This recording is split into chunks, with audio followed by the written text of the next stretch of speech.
Abi yayındayız. Yayında mıyız? Yayındayız abi. Gel.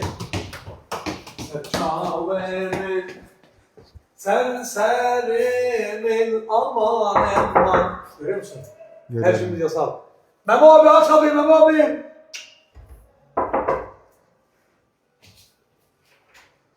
Ya Allah bismillah. Selamünaleyküm. Bismillahirrahmanirrahim. Ya Allah bismillah. Allahümme salli ala seyyidina Muhammed. Kim götürüyorsunuz?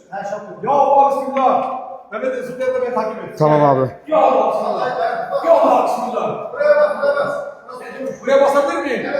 Peki bakabilir miyim? Secavenin sen serimin aman emman. Tabanı göster. Görüyor musun? Maşallah. Abi götürüyorsun istekler. Memleketin bak bu mekan insan ayrımı yok. Herkes